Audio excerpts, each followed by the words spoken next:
up guys, Sal here. So Huawei has finally made their own in-house operating system official, which could potentially replace Android in all of Huawei devices. They're calling it HarmonyOS and it's based on microkernel just like Google's Fuchsia operating system, which makes it future-proof. The CEO of Huawei in his on-stage presentation said that Android isn't as efficient, claiming the HarmonyOS is both faster and more secure than Android. Right now, Huawei is using this OS for IoT devices such as smart displays, wearables, smart speakers, and more. But the CEO also mentioned that they will deploy the HarmonyOS in their smartphones at any time if they can no longer be able to use Android. Huawei is making it an open source platform just like Android, so that means any smartphone company can use the OS without any licensing fees, which is huge. Also, Huawei says that all the Android apps will be compatible with this operating system, which is something that Google should be really worried about. Listen, ever since Android and iOS rose to dominance in the world of operating systems, two major companies tried to break the monopoly of Android and iOS by being the third major smartphone operating system. The first company was Samsung with its Tizen OS. They failed because A, they made crappy smartphone with this operating system, and B, lack of a good app ecosystem.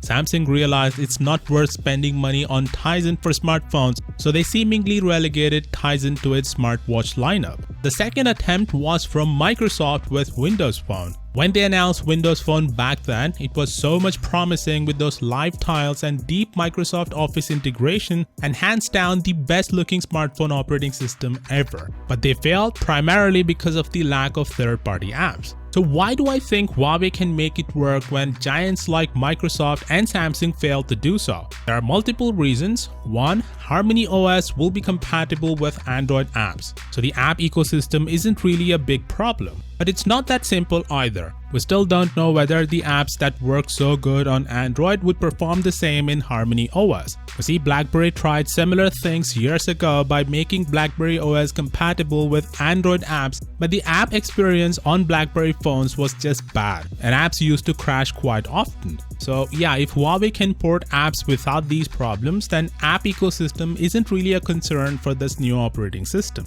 Second, say if Android apps do not work properly on HarmonyOS, then Huawei can create their own app ecosystem. You see, around 50% of Huawei smartphones are sold in China. That means out of 200 million smartphones that Huawei sold in 2018, around 100 million of them were sold in China alone. And Android apps are banned in that country, so that means if Huawei all of a sudden decides to deploy HarmonyOS in their smartphones in China, people would have no problem switching to the new operating system. On top of it, ever since the trade ban, Huawei has the Chinese government, people, and big tech in China behind it, which bodes well for building an app store and ecosystem. If Huawei is selling hundreds of millions of smartphones with HarmonyOS installed, then developers will have no choice but to build apps for this new operating system. Third, since HarmonyOS is an open source platform, that means other Chinese companies such as Xiaomi, Oppo, Vivo, and more can work together to develop this new operating system.